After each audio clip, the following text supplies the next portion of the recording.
ejemplo, expertos, momentos dados y todo el tema, pues nos encontramos en que efectivamente aparecen siempre este tipo de cosas, el tema de cenar, de celebrar, ¿no? El tema, o sea, los hashtags que empiezan a llevar, porque decía ahora mismo, claro, nos vamos a encontrar con situaciones en las que si de pronto gobernantes preocupados por la historia de España pues van a aparecer también en nuestra historia, nos encontramos que van a seguir manteniendo esa idea. Esa idea es de tal manera que incluso, por ejemplo, cuando en el Ayuntamiento de Madrid, en la capital de España, en la capital del Reino de España, pues llegan unos gobiernos del cambio, nos encontramos cuando llega el 12 de octubre, Día Nacional, van a sacar a los balcones del ayuntamiento las banderas de España, van a poner algo para conmemorar. No, van a dedicarse a poner este tipo de colchas bajeras, que son, esto, bueno, pues parece una colcha de estas hechas aquí. Por esto, bueno, pues esto es la bandera huipala, o huipala, es la bandera de la resistencia indígena.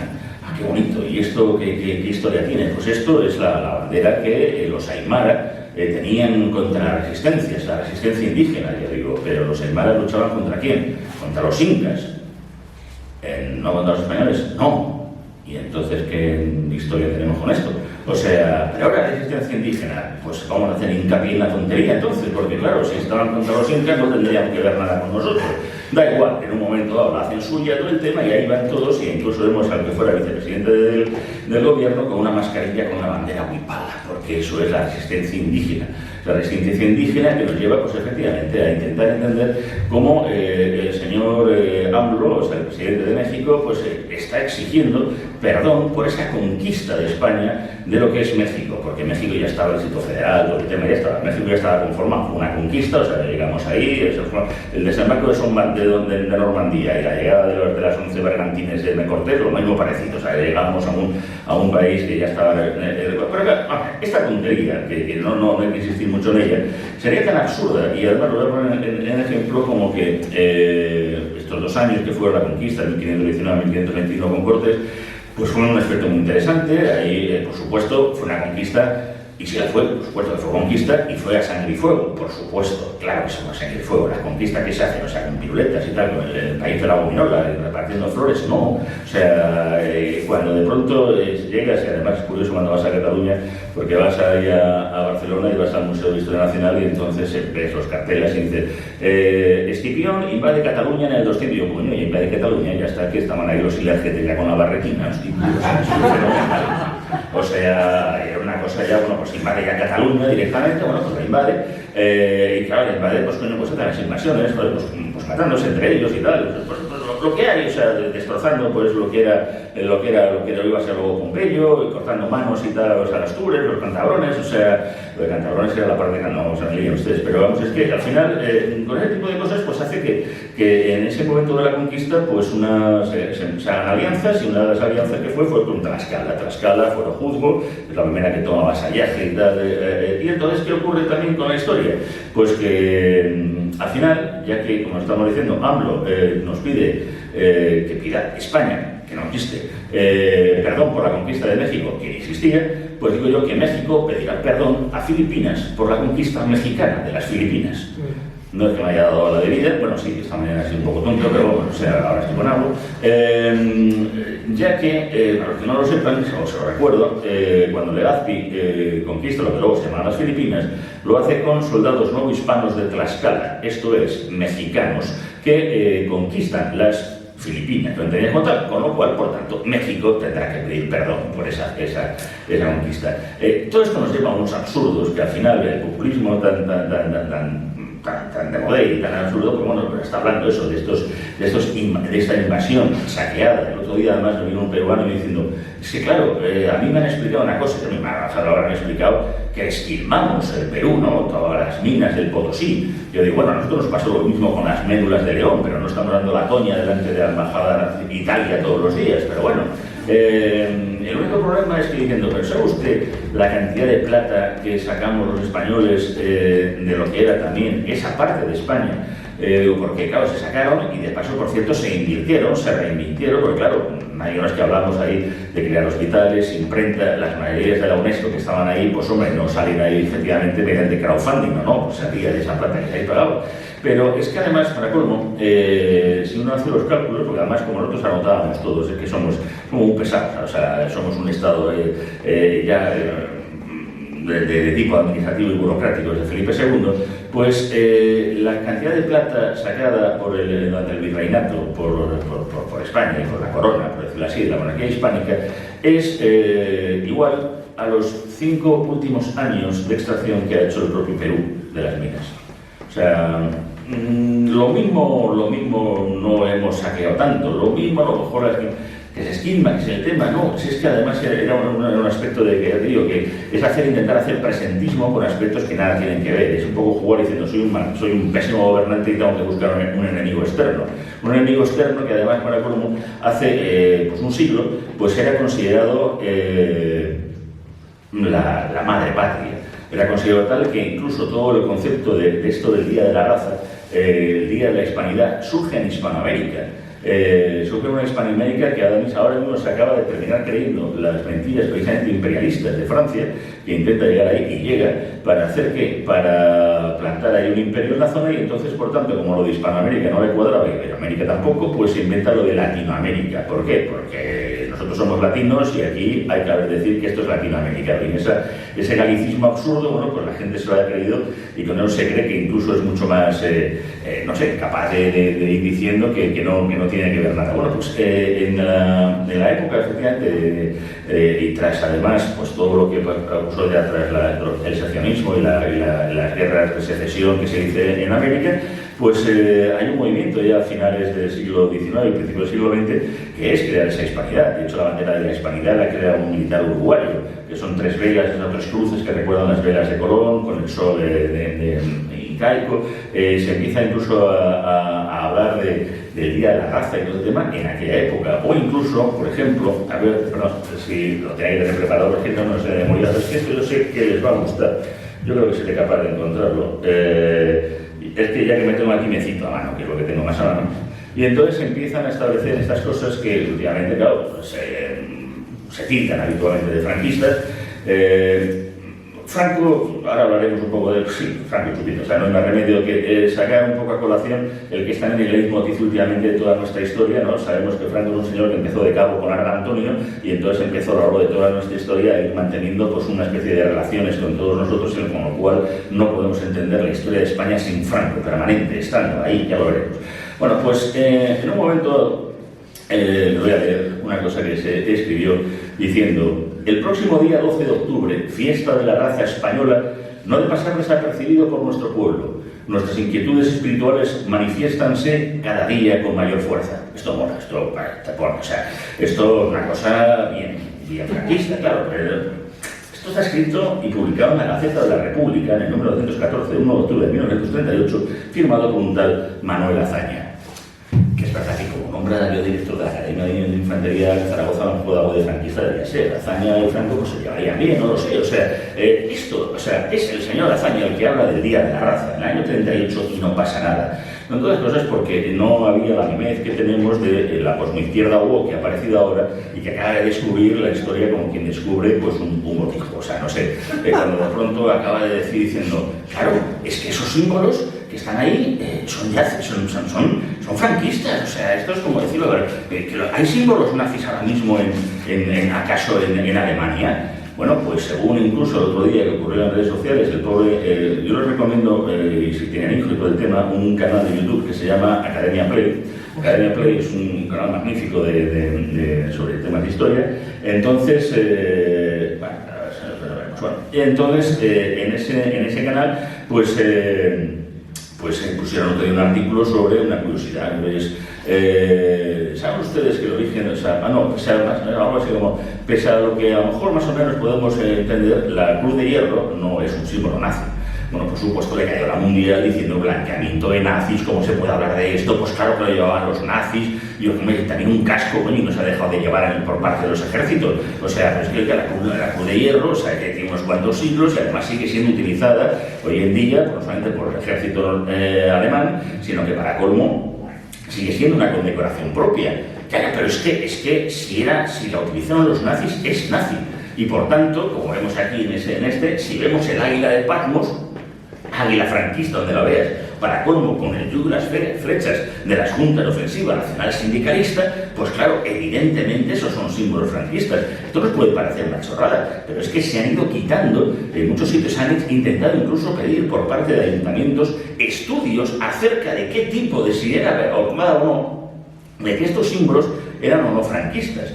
Claro, a un momento diciendo, hombre, es que este que está a lo mejor en Granada y que a lo mejor pues, tiene unos cuantos siglos, lo mismo el propio Franco no creo que lo pusiera, que ya digo, que parece ser que era así. Pero claro, por ejemplo, uno llega a Moncloa, a Madrid, y de enfrente de lo que era el Ministerio del Aire, el cuartel general de Energía, ahí de pronto hay una cosa que está más reflejada como dentro del catálogo de monumentos franquistas. Y entonces, claro, que se ve un águila, coño, el águila, ¿lo ves? Ahí está Franco, ahí está, permanente. Y entonces se quiso quitar ese águila también, y alguien le tengo que decir, dice, ya, es que el único problema es que ese monumento es el monumento al plus ultra. O sea, claro, se hizo en los años 20, y es cierto que iba Franco, no Francisco, sino Ramón Franco, pero también es que era diputado de Esquerra Republicana de Cataluña y un poquillo rojillo, o sea, no sé. Entonces, si vemos que cada vez que veamos un águila, cada vez que veamos un águila de Patmos, cada vez que veamos un yugo de las flechas, digan, pero es que al ser ya utilizado pues, por Franco, ya por tanto no podemos, hay que renunciar a ese símbolo. O sea, eso es lo que le está pidiendo incluso, y bueno, que este tipo de cosas absurdas llevan a que incluso la Cruz de San Andrés, traída por Felipe I de Borgoña, que luego se convirtió en una bandera que representó lo que era la monarquía española, la monarquía hispánica, España en suma, de una u otra manera, y fue mucho más tiempo bandera de España que la bandera roja igualda, que todo el mundo sabe, que aparte también ser franquista, por eso claro, tiene que ser la tricolor, porque claro, aunque ya hablaremos también de los símbolos republicanos, bueno, pues esa bandera ya sabemos, la roja igualda, o la roja o amarilla, fue simplemente un invento práctico en el momento dado en que señoreábamos el mar. Pero claro, la Cruz de San Jorge y la Cruz de San Andrés, pues la ves así de lejos y no te lía mucho. Esta así es la nuestra, la suya. Pues claro, una es así y la otra es así, te puedes liar, más o menos todas las banderas son blancas. Oye, pues inventamos el fosforito antes que nadie. Oye, mira, rojo, amarillo, rojo, que ve de mutis en el mar. Mira, mira, nuestra España, pues ahí está, lo ves. O sea, es una cuestión práctica. O sea, realmente es una bandera que hasta 1808, cuando ya y aparece ya cuando la guerra contra el francés no es utilizada en tierra, o sea, es a partir de la guerra contra el francés cuando empieza ya a hacer, y ya con Isabel II se empieza a hacer ya oficial, muchos de realmente oficial del todo, no se hace incluso hasta con Alfonso XIII, imaginemos. Pero bueno, entonces este tipo de símbolos pues también se acaban de convertir en la utilización de, claro, la bandera de los tercios fue usada por el requeté. Y yo, pues mira, que requeté, no sé si bien o mal, pero requeté narices, que vamos a hacer, que por 3 años que utiliza el requeté, porque cuando se dice, es que los tradicionalistas se lo llevaban, ¿no? Pues véanse, no sé, yo digo que leer un libro complicado, pero a mí no sé, véanse las láminas de Ferrer Dalmau, que por cierto es Carlistón, y entonces pues van a ver cómo las fuerzas carlistas están habitualmente pues llenas, incluso no solamente de bandera roja igualdad, por parte también de los ejércitos carlistas, sino habitualmente los suyos era que iban con pendones, me refiero a vírgenes. Bueno, son vírgenes y pendones, sé que es un lío, me refiero. Banderas que donde centralmente representaciones de las vírgenes, Dios y ley vieja, ese tipo de cosas que eran normales, con lo cual tampoco es que utilizaran mucho esa bandera que luego se llama del requeté. Con lo cual, ¿qué pasa? Que al final llevar este tipo de símbolos, pues al final parece que es ofensivo, que acaba molestando. Yo, eso es una cosa que me cabrea mucho, porque yo ya creo que ya llevar este tipo de cosas es como el nuevo punk, que se dicen los clásicos. De hecho, se me van a permitir, porque hace un poco de calor. Yo cuando voy a los sitios ya empiezo a ir de una manera, llevándome un poco, no sé, sintiendo muchísimas gracias, compañero, pero yo ya me siento con ganas.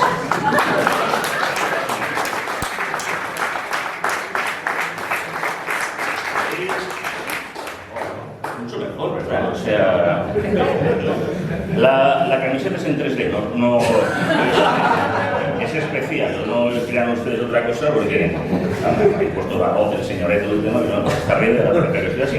Pero, coño, es que ya llegamos diciendo, sí, ¿y qué? ¿Qué pasa? O sea, voy con Jill, con la americana, la Union Jack. Coño, pero ¿qué va a pasar que no vamos a poder con esto? O sea, esto es fácil. Estos son símbolos nazis. Y yo digo, sí, son símbolos, pero son símbolos de tu retraso mental. O sea, son símbolos de que algo no te va bien.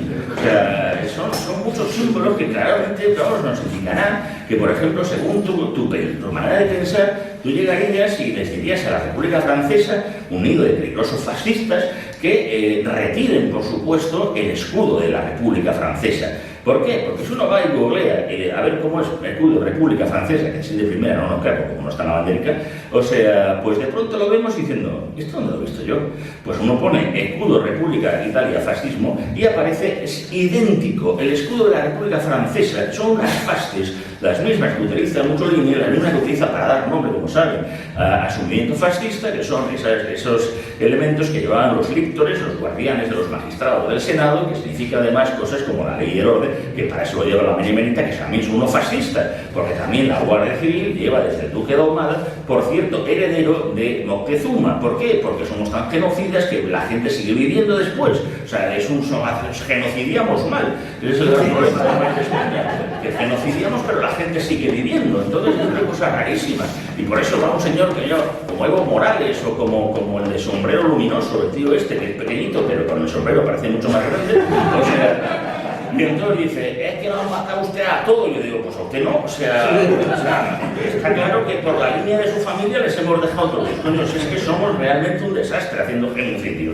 Entonces, todo este tipo de cosas hace que dicen, oiga, nadie le estamos diciendo a la República Francesa tal cosa, nadie, pero no tenemos marketing de Estado, no sabemos vender, nos da miedo nuestros símbolos, nuestra imagen. O sea, tú llegas a Francia, tú llegas ahí y lo te dicen, Marsellés, la grandeur. Y luego llega la Revolución Francesa, esto acaba con los Borbones, sí, pero la Revolución Francesa, liberté, égalité, francés. Y Napoleón, no, pero esto se acaba la Revolución Francesa. Sí, coño, para todos, esto es bueno para vosotros. O sea, aunque una cosa contradiga a la otra, les da igual.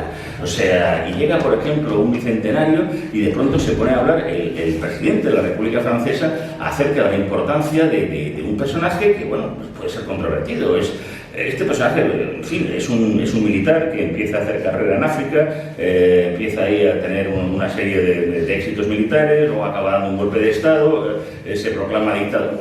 A ver si me estoy bien, está hablando de Napoleón, no nos liemos, o sea, que ya no veo yo a usted de familia. O sea, entonces, claro, cuando de pronto el presidente de la República Francesa, en el bicentenario de Napoleón, y está diciendo en redes, orgullosos del emperador y todo el tema, diciendo, no, pues aquí por menos de nada, alguien parecido, vamos y la rentamos. O sea, bueno, pues ese es el gran problema que tenemos a veces con la realidad, no solamente ya de la imagen, o sea, no solamente incluso de sentirnos una nación, de sentirnos alguien en el cual aquí, pues efectivamente no, bueno, te lo he citado, esto es cuestión de Estado. Vamos a ver, ¿por qué no hay fusilamientos por las mañanas acerca del inventor del paellador? O sea, el paellador, ¿cómo se ha podido? Que se permita en Madrid, que no sabemos diferenciar un arroz bomba de un arroz normal, o sea, vale, pero que en paella todavía haya sitio donde ponga paellador, paella mexicana, por favor, de verdad, o sea, si es que se fusila poco, o sea, si es que es una cosa, porra, eso era una broma, o sea, pero estamos en el mundo del ofendido, todo ofende, todo no sé qué y tal, ¿vale? Pero es que es tan absurdo que tú llegas a mí, de verdad, me encantan estos países como Inglaterra, donde sabemos dónde está Vernon, y nosotros no sabemos dónde está Blas de Lezo, pero Vernon está enterrado en Westminster, con todos los honores y toda la leche en vinagre, o sea, el que le dimos ahí, hizo el ridículo ahí en Cartagena de Indias, y aquí, pues eso, no ponemos. Y cuando hacemos una estatua la hacemos tarde, o a Jorge Juan, que encima de a partir de una calle, pues ahí en Alicante no se lo habrán hecho algo, pero en Madrid hemos puesto un ancla diciendo Jorge Juan y lo pones un ancla. O sea, no. Y cuando tú llegas, que hablábamos a Inglaterra, ellos están tan orgullosos y nosotros somos tan imbéciles que llegamos y cuando vamos ahí, acabamos comprando, pues no sé, venga, un buzón de correos de imán para la venta. ¿Pero qué es el rojo? Y los nosotros son amarillos ya. Pero ¿quién se compra un imán con una pinta de buzón amarillo para la puerta de tu frigorífico? No te lo compra nadie, se compra un buzón de correos amarillo para el imán, pero si te lo tiene, seguro que alguno lo tiene ahí. cuando se ha ido a Londres, porque es una cabina de teléfonos, enhorabuena, con muchos cristales, un coñazo para limpiar y todo el tema. Por eso las tuvieron que quitar, porque no son prácticas. O sea, hay un autobús de 2 pisos, sí, los imperiales de toda la vida, pero cada vez que paraba el coche te ibas para allá, no hacía falta salir, salías ya comentando el tema, y acogías unos mareos, o sea, que acababa todo hasta arriba. O sea, pero ellos son magníficos, no les da igual que no sea práctico, lo siguen haciendo, siguen orgullosos de sus historias, de sus tradiciones. Por eso llega el fin de semana, y cuando llega el fin de semana, pues de pronto vamos a vernos el cambio de guardia, Westminster, vamos a ir, vamos para allá, no, perdón, a Buckingham. Y ahí llegan y tal, y vemos los morriones y tal, que los morriones son los de la guardia de los franceses, de los ganaderos, que lo cogen y tal, como bueno, y al final ahí no vemos nada, porque básicamente la plaza es un espanto y el tema, bueno, y en España, porque no hacemos lo mismo, en España hay cambio de guardia y está en el Palacio Real. Los primeros miércoles de mes, siempre y cuando no haya actos oficiales, el tiempo lo permita, la luna esté en Capricornio y luego ese día no juegue en Madrid. O sea, esto es una serie de conjunción por la cual ver un cambio de guardia en Madrid, o sea, no la vas a ver. O sea, a lo mejor vas a ver tranquilamente paseando por el centro de los Austrias, vas a ver una recepción de embajadores en donde van a aparecer carruajes del siglo XVIII con gente con peluca y todo el tema, con los coraceros, los lanceros, la rehostia en bote, que eso por supuesto el día de la proclamación del rey no se sacó porque es que parecía un poco ostentorio. Y yo, sí, no, desde luego, lo que es ostentorio es el retraso que llevamos por parte de muchos y tal, por no efectivamente confundir protocolo con la pompa, con la circunstancia y con la realidad de nuestro día a día. Esto nos lleva al final, pues eso, a tener un autoodio, no sé, un asco por nuestra historia, que al final siempre acaba diciendo eso tan famoso de, no, es que claro, es que nos equivocamos de Dios en Trento y nos equivocamos de enemigo en 1808. Yo no sé que nos equivocaríamos o no de enemigo, pero el caso es que fueron los mismos franceses los que nos pusieron e implantaron la década famosa ominosa y a Fernando VII cuando nos vieron los 100.000 hijos de San Luis y el duque de Angulema, porque pues tan franceses eran unos y otros. Y no solamente es eso, nos equivocamos de nada, porque Francia e Inglaterra utilizaron que bien por fin el uso de utilizar la península como teatro de operaciones para destrozar todo lo que había, ser incapaz luego ya de poder responder a la realidad que estaba viendo en la Guerra de Secesión, por supuesto cuando Bolívar fue a Londres, qué casualidad, para conseguir tropas y armas, para conseguir lo que al final acaba siendo pues esa separación que luego ellos mismos pues bueno, pues no son conscientes de hasta qué punto fue lesivo para todos nosotros. Cuando todo eso acaba ocurriendo, pues acaba eso, dando por ejemplo pasos a aspectos como, claro, al equivocarnos de Dios en Trento, pues nos encontramos con una España atrasada, una España caduca, en fin, un asco de España, vamos. Una España en la cual nos podemos encontrar con aspectos tan curiosos como que, por ejemplo, y perdón, es que me gustaría, a ver si me tendrá que haber preparado esto y tener preparado con puntillas y tal, pero mientras, como yo voy intentando, a ver si soy capaz de decirles algo que yo creo que les va a fascinar, porque es el tema de lo que hablábamos, cuando se habla de Trento, pues en Trento, claro, ahí la reforma es la que aparece reformadora, de esa iglesia caduca, de esa iglesia donde tenemos que reorganizarnos. En Trento, pues fueron, por ejemplo, personajes tan oscuros y tan tristes como Domingo de Soto, que ustedes dirán, hombre, Domingo de Soto, claro, sí, Domingo de Soto. ¿Quién era Domingo de Soto? Pues seguramente a lo mejor Galileo y Newton le suena algo más. Sí, eso sí, es el de la manzanita. Por cierto, cuando vayan ustedes a Cambridge, en Cambridge se le enseñarán el manzano de la manzana de Newton. Que ni Newton le dice la manzana y el manzano ese, vamos, no tiene ni 100 años el manzano ese, no tiene ni para sí hacer el manzano ese. Da igual, te lo venden, son muy buenos. Lo que hablamos. Bueno, pues el primero que establece todo lo que es la ley de la gravedad, establecida como tal, la ley de los pesos, fue este dominico de la escuela de Salamanca, segoviano, que es Domingo de Soto, pero no le conocemos nadie. Domingo de Soto también fue uno de los inquisidores y uno de los dominicos que va también incluso a la escuela de a Trento junto con muchos otros, la Escuela de Salamanca es aquella que no solamente es la de Suárez y Vitoria, con el derecho internacional, el derecho humanitario, sino de la que empieza también a establecer todo lo que es los conceptos de inflación, tema de mercado, Azpilicueta, o sea, la famosa Academia Austríaca de Economía y todo el tema, bueno, pues tiene que ser Sumpita el que dice, no, si esto ya lo habían dado los dominicos, o sea, los españoles ya lo habían trabajado esto hace siglos, pero no conocemos a ello. E incluso lo que antes nos hemos referido, ¿no? Lutero es un tío reformador, de él nos teníamos que haber visto cómo seríamos, y además no seríamos pobres, porque a partir de entonces, ¿qué? Esa tontería que se ha dicho también muchas veces de que el catolicismo impidió que fuéramos ricos porque nos prohibían ser ricos. Yo no, lo que prohibía era la usura. O sea, no prohibía que fuéramos ricos, somos católicos, no gilipuertas, aunque un poco gilipuertas somos para el tema. Y cuando hablamos efectivamente de este reformador tan importante, tan el tema, que antes hemos hablado de un asunto, permítanme que les lea unas cosas. Vamos a ver. Es una ley muy justa que las brujas sean muertas porque producen muchos daños. Deben ser ajusticiadas porque son ladronas, rompedoras de matrimonios, bandidas, asesinas. Dañan de muchas formas, así que deben ser ajusticiadas porque tratan con Satanás. Esto es una proclama del 6 de mayo de 1526 de Martín Lutero.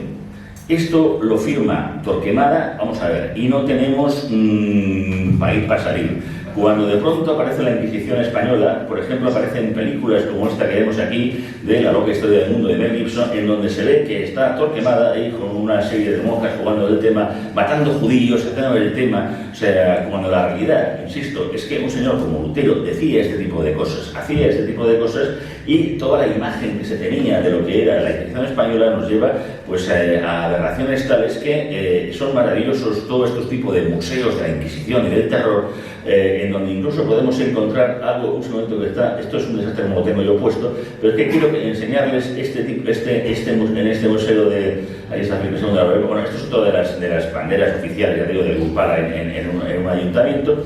Bien, todo esto de Torquemada, y digo que además del tema, se estará la última, o sea, bien, esto es el Museo del Horror de Granada sobre la Inquisición Española. Que sepan ustedes que la Inquisición Española inventó la guillotina.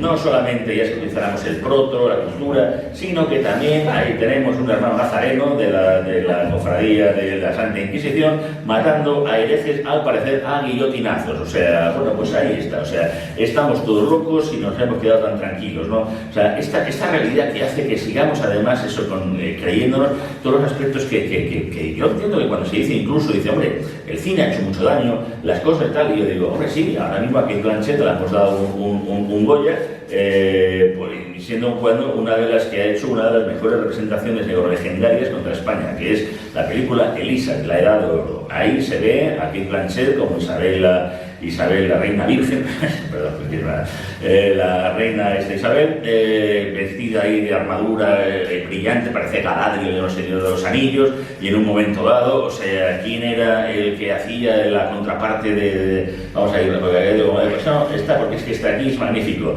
Este es Felipe II, rodeado además y tal ahí de la guardia imperial de Star Wars. Porque la verdad es que ya uno ve ya Felipe II siempre vestido de negro, con eso y tal, ya lo único que te falta es verla andar. Es así, ya es que acojona, es el malo perfecto, o sea, soy Felipe II. Además habla así en la película, yo le diría, sí, hay que matar. Es una cosa, estoy diciendo, pero bueno, también este hombre además estaba hecho polvo, o sea, bueno, pues esta realidad que al final nos marcan en las películas, la imagen, bueno, hay que tomárselas para que tomárselas. Yo aquí no entro incluso muchas veces en el debate que se ha producido y se produjo, por ejemplo, entre Elvira Roca y Pérez Reverte, ¿no? O sea, ¿por qué? Pues porque efectivamente, o sea, intentar aprender sobre los tercios con Reverte es como intentar explicar, no sé, biografía de Richelieu leyendo Los Tres Mosqueteros. Pues es inútil, es absurdo, no tiene que ver, o sea, porque además, de hecho, el propio Reverte lo que hace es eso, es recuperar el folletón francés, el tipo de folletón francés, e intentar copiar a Dumas. Dumas es el gran mentiroso de la historia, pero ¿qué más te da? Es que es un mentiroso, es un novelista. O sea, si hemos citado a los Tres Mosqueteros,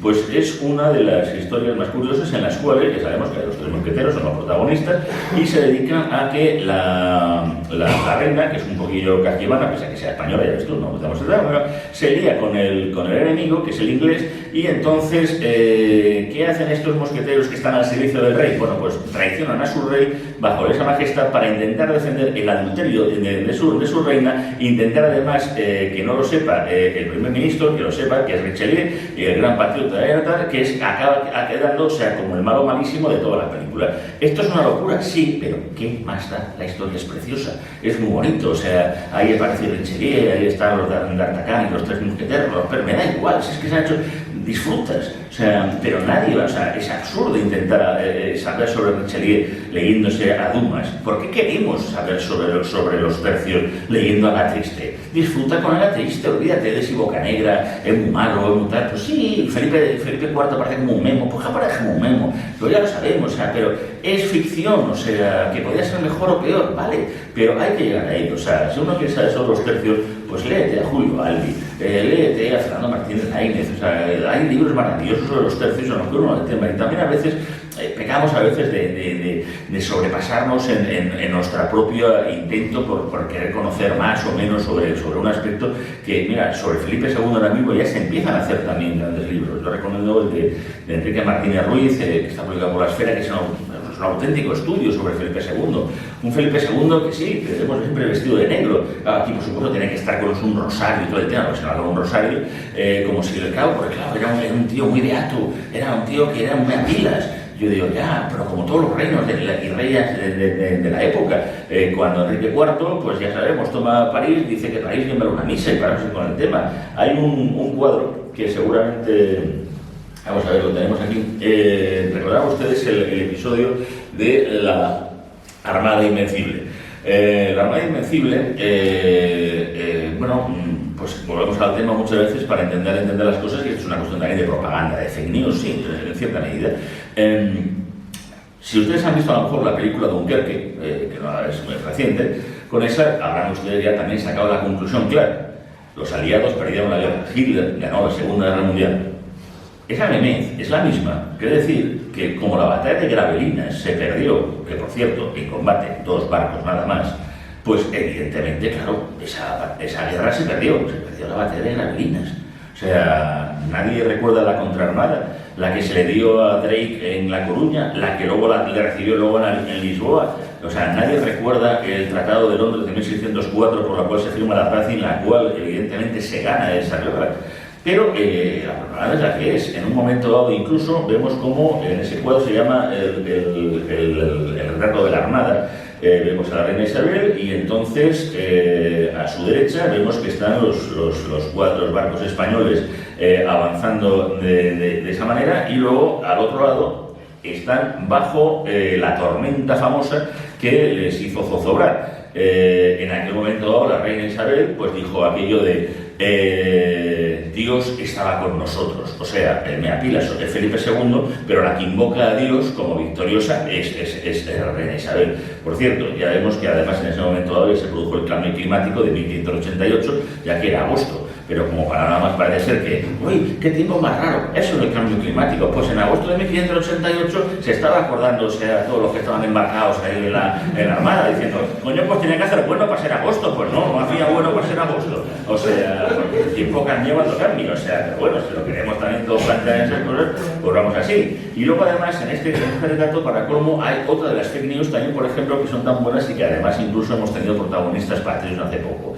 La reina Isabel está en la mano sobre un globo terráqueo. ¿Por qué? Porque podemos ver, vamos a ver, lo tengo esto ordenadito, este es el retrato de Francis Drake. Francis Drake es considerado, según, y está en muchas enciclopedias y todo el tema, como el primero que dio la vuelta al mundo. Es más, en el escudo que tiene Francis Drake pone Primus circumdediste medio. Pues eso no fue el cano, el Huracán. O sea, ¿por qué? Porque cuando llega el 5º centenario de la circunnavegación, el gobierno de España, con Carmen Calvo a la cabeza, pide un informe para ver si esa gesta se tiene que celebrar o no, a ver si es española.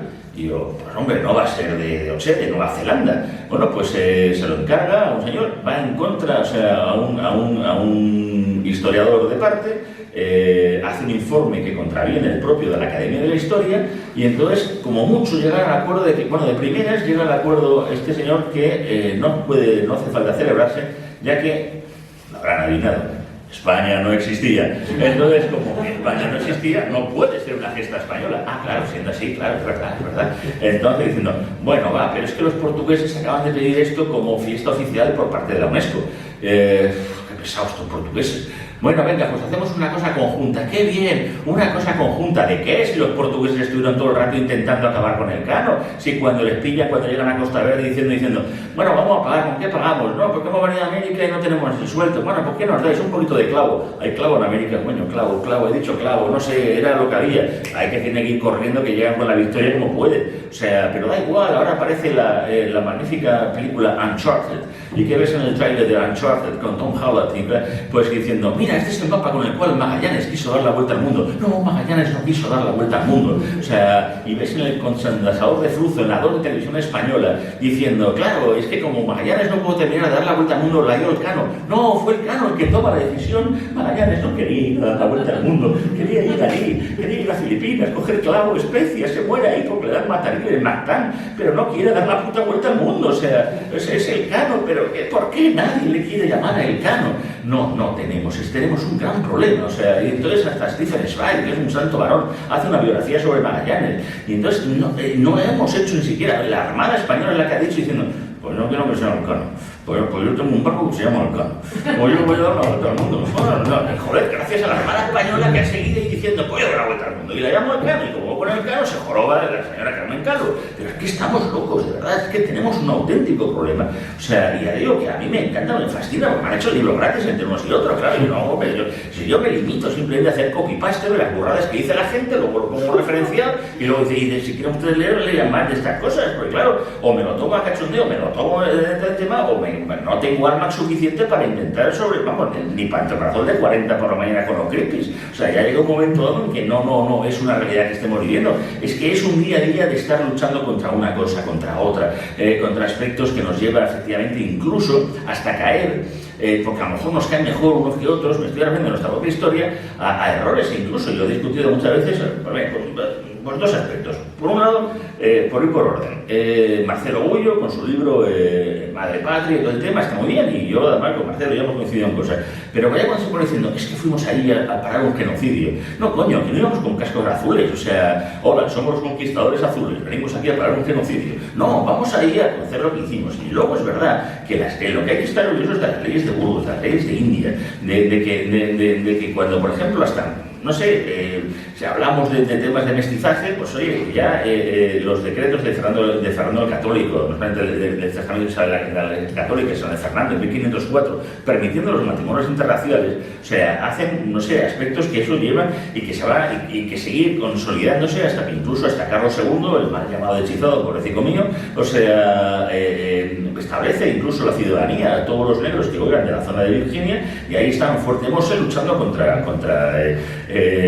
Bernardo de Gálvez, otro de los grandes desconocidos, cada vez menos, también en algo también que me parece importantísimo, y ahí discrepo también con el Villarroca. No, es que claro, llegan los Borbones y ya, es que además estamos, pero es permanente, o sea, ay, es que esto ya, claro, pero es que aquí ya se joroba, no, ya no llega, pero vamos a ver.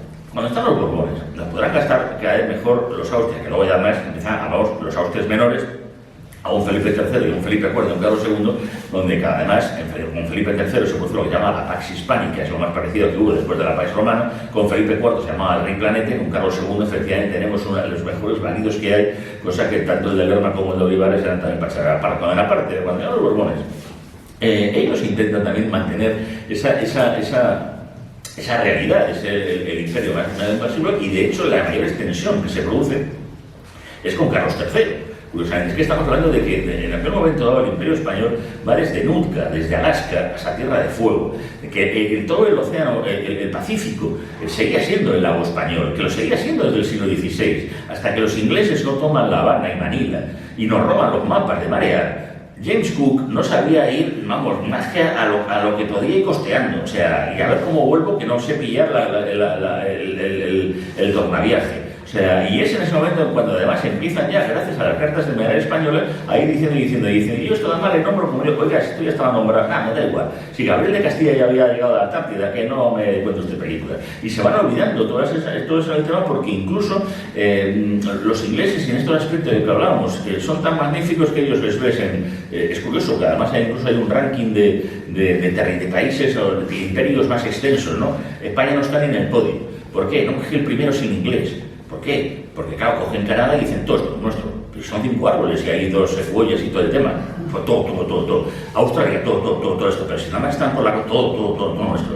O sea, joder, el Imperio Ruso dice, desde aquí hasta Vladivostok. Digo, lo del centro está vacío, hasta Vladivostok. O sea, el problema como todo eso, joder, coño. O sea, y nosotros vemos un mapa del Imperio Español y dice, mira por las Amazonas, un poquito para la derecha. No, aquí hay hueco, aquí hay hueco, en la Patagonia no estuvimos. Aquí baja por aquí. Luego sube, entre Florida y Luisiana deja un hueco, porque aquí había que no. Coño, o sea, tira para allá en otro lado, también para arriba. O sea, pero ¿por qué estamos haciendo todas estas cosas que estamos ahí? Y por la parte de los Alpes de Chile no nos ponga que nos subimos. Y coño, nosotros tampoco han revelado todos los bosques de Canadá y lo han cogido todo con los mapas GB del Imperio. O sea, somos muy tontos para todo este tipo de cosas. Entonces, bueno, este tipo de cosas al final lleva a no entender la importancia de todo un siglo XVIII. El siglo XVIII sigue siendo el siglo de España. Es un siglo tan importante en el que no solamente es que esté Blas de Lezo, no que Jorge Juan, o sea, Bernardo de Galvez, es que la mayor apresamiento de barcos que se produce por Luis de Córdoba con V.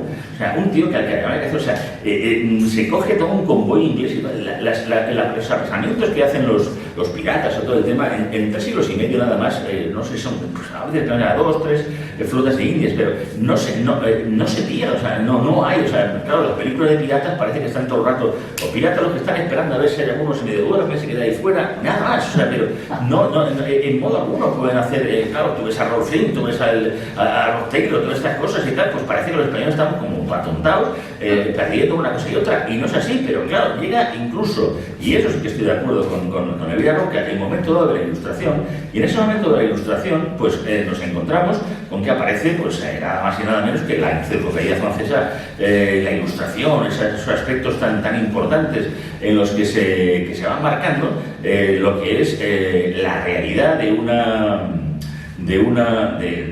lo que era en aquel momento dado la imagen que se tenía de España.